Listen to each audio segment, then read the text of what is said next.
Okay, yesterday we have finished reading the first sutta, 4 kinds of karma, with a mix of dark and bright karma, and the last one, neither dark nor bright karma. Today we're going to read the second sutta of this chapter, why beings fare as they do after death. This sutta is pretty long, so it will take us a few days to finish reading it.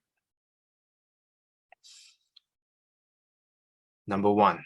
Thus have I heard, on one occasion, the Blessed One was wandering by stages in the Kosalan country with a large sangha of monks. And eventually, he arrived at a Kosalan Brahmin village named Sāla. The Brahmin householders of Sāla heard. It is said that the ascetic Gautama, the Sakyan son who went forth from a Sakyan clan, has been wandering in the Kosalan country with a large sangha of monks and has come to Sāla. Now a good report of Master Gautama has been circulating thus. The Blessed One is an Arahant, as in text chapter 3, section 2, that is perfectly complete and purified. Now, it is good to see such Arahants.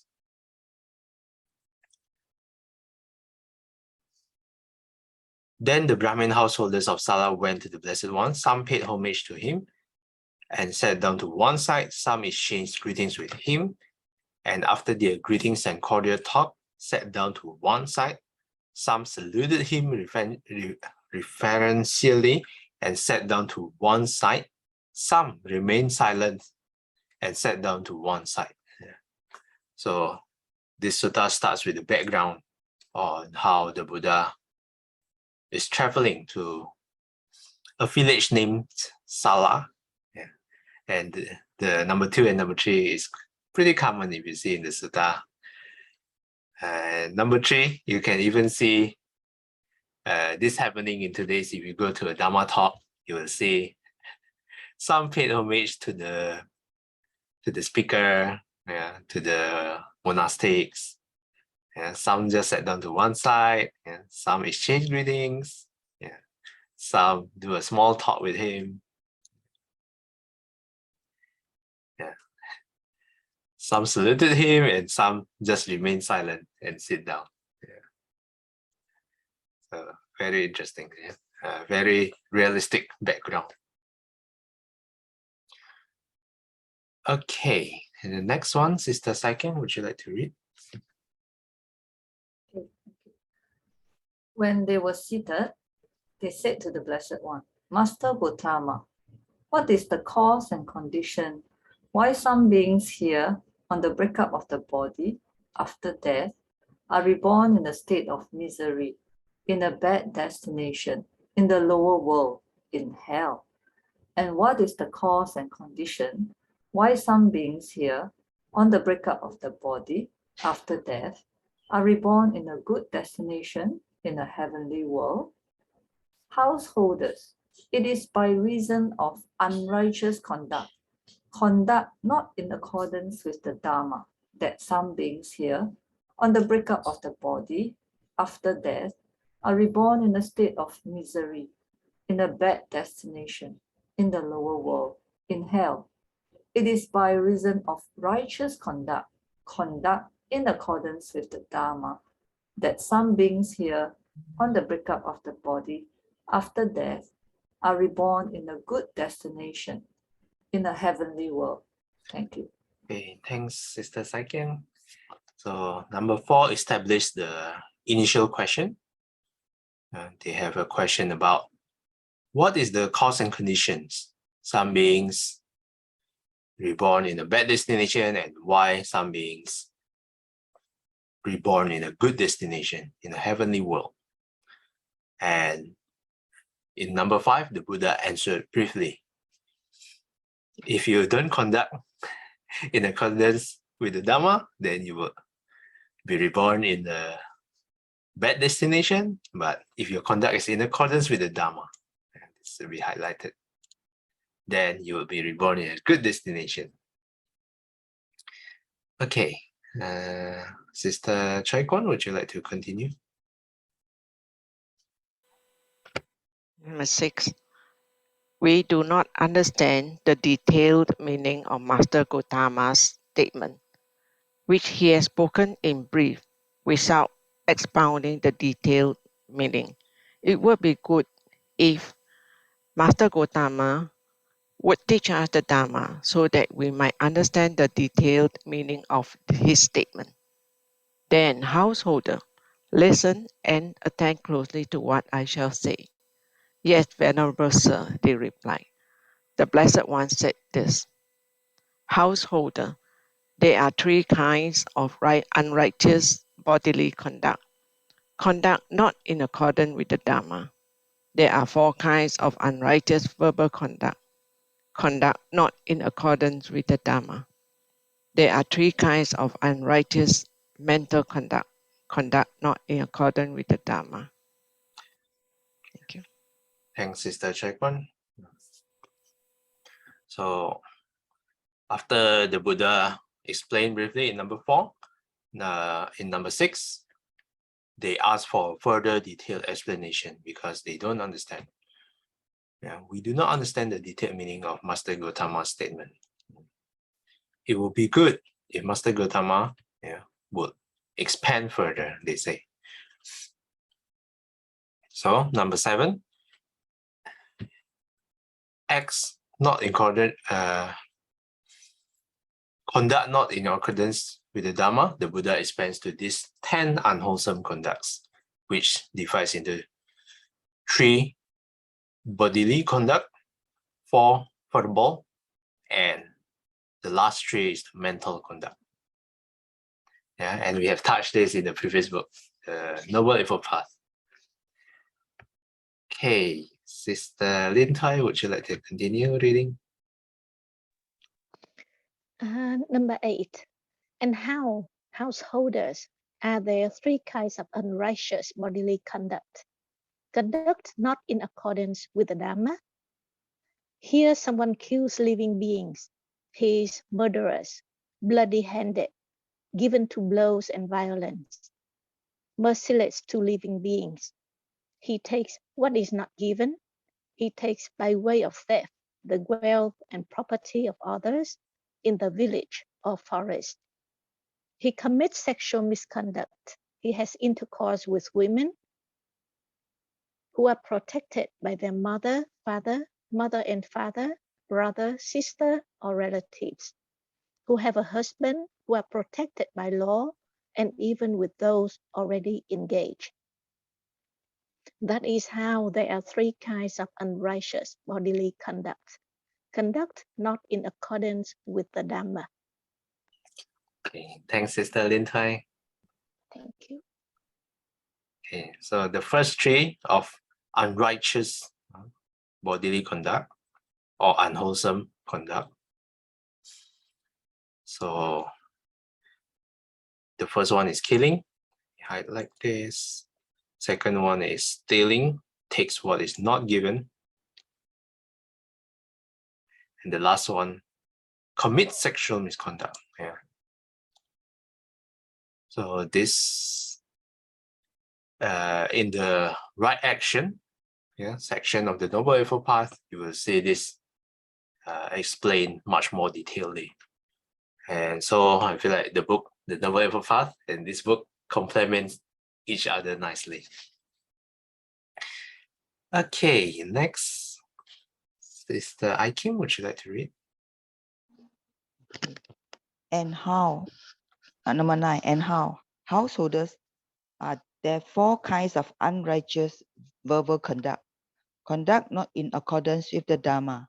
Here, someone speaks falsehood when summoned to a court or to a meeting or to his parents or to his relatives' presence or to his guild or to the royal family's presence and question as a witness thus.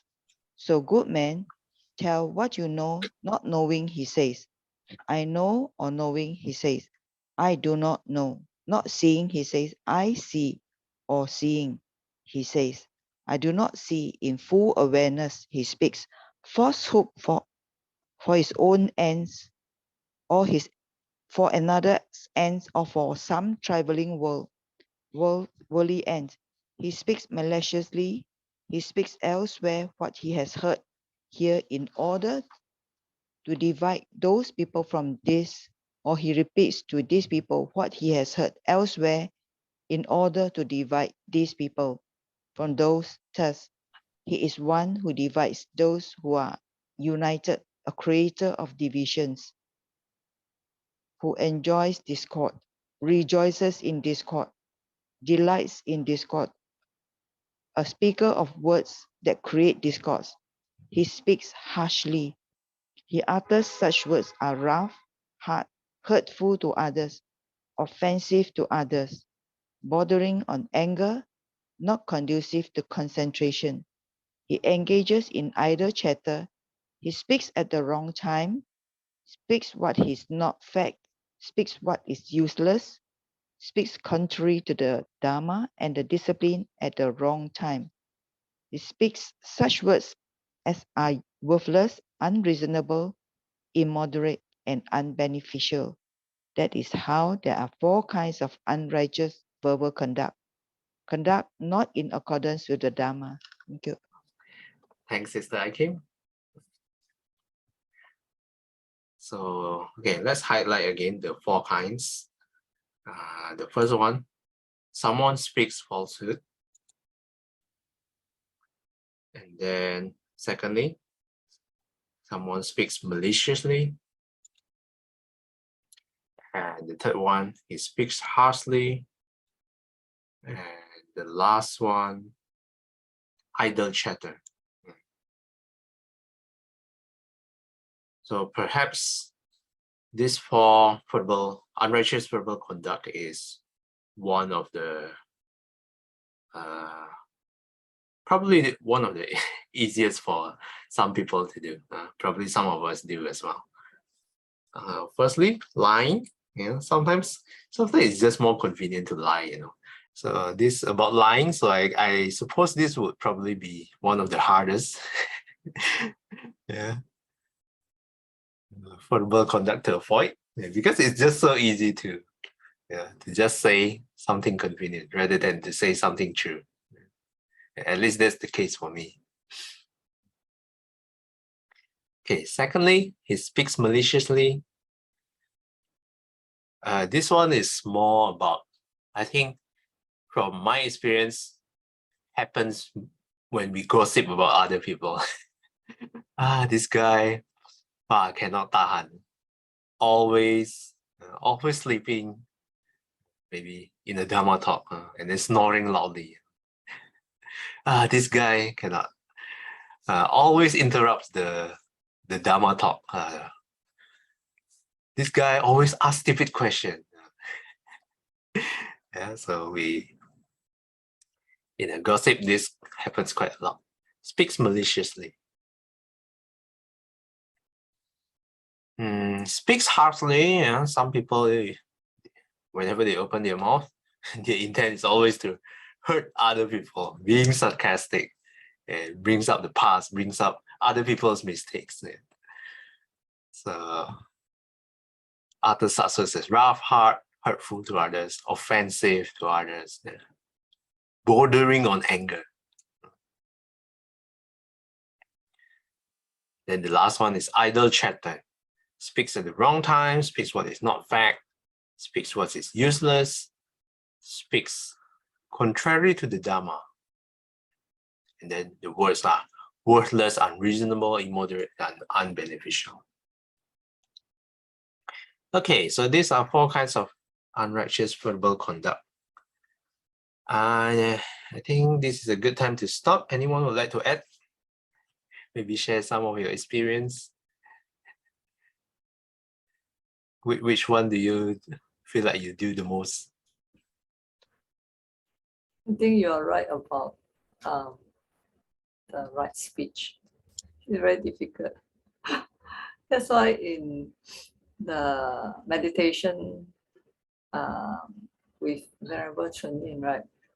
She asked us not to speak so often. Yeah, because I think we have this urge of wanting to say out our opinion whenever somebody say, or even when we see something, or suddenly one thought just come and then we just utter out the words without thinking and reflecting. So one of our homework is speak only when necessary. And then the second thing she highlight is don't rush.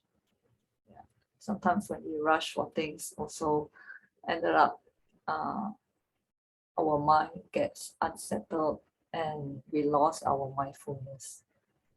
So these are the two things. And also recently about the harsh speech, I accompanied my dad to the polyclinic to see doctor. And then suddenly this woman just starts scolding the man next to her. And we don't know what's happening.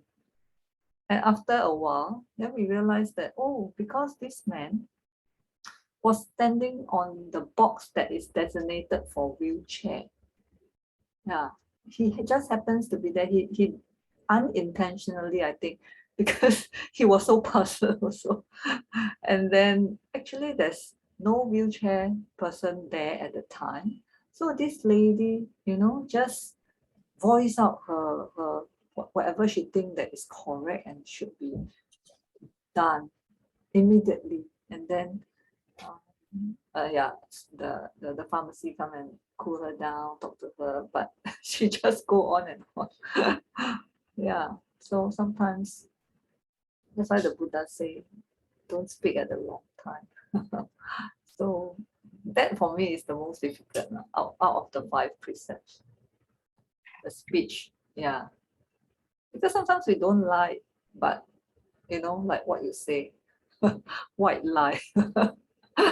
In order not to upset somebody, like my mom will ask me some question, and then I was like reluctant to tell her the truth, because if I tell her the truth, then she starts to worry. For example, the roof that's leaking in my rental flat and all that. But after learning the Dharma, what I did now is I tell her the truth and I tell her not to worry.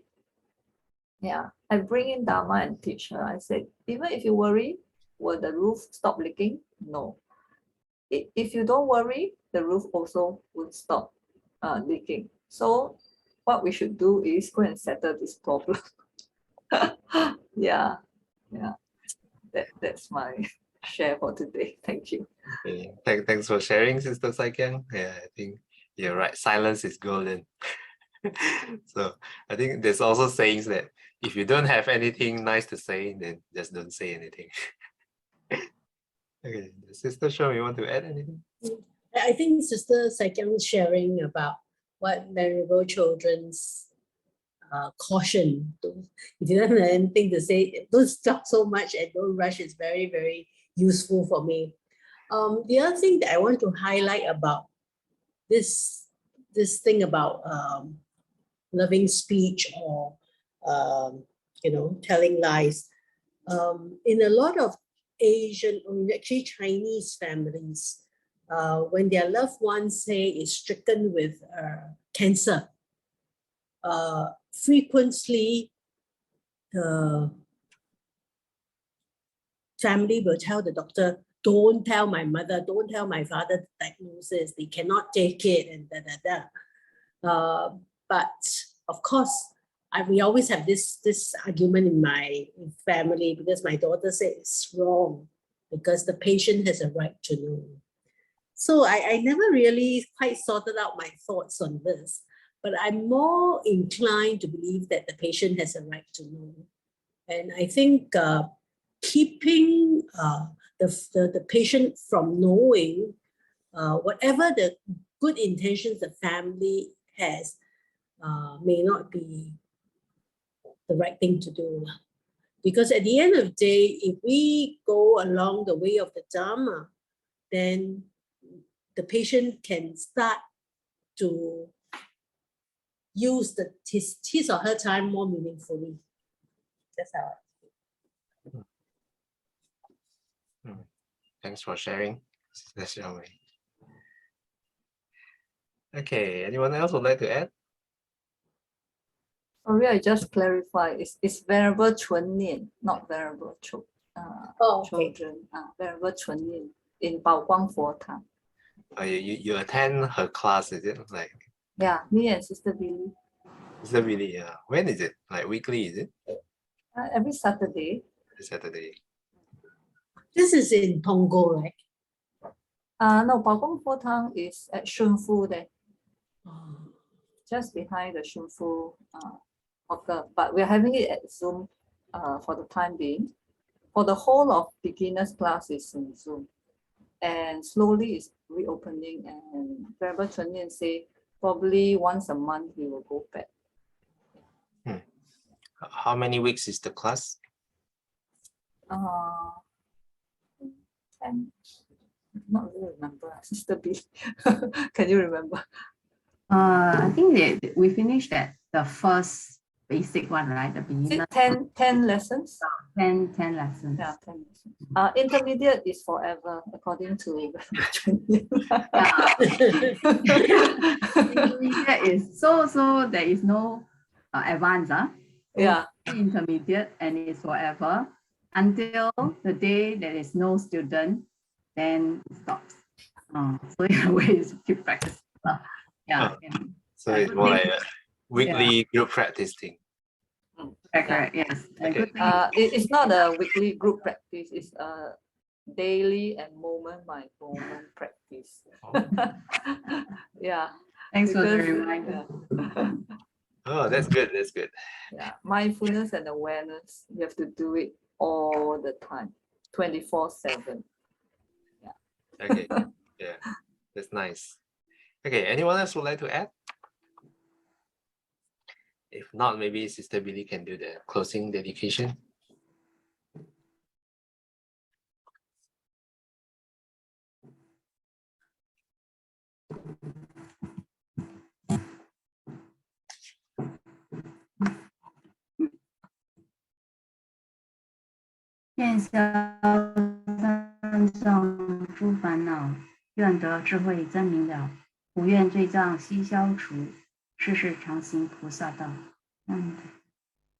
Okay, thanks, Sister Billy. Till we meet again, may we be guided by the Buddha, Dhamma, and the Sangha.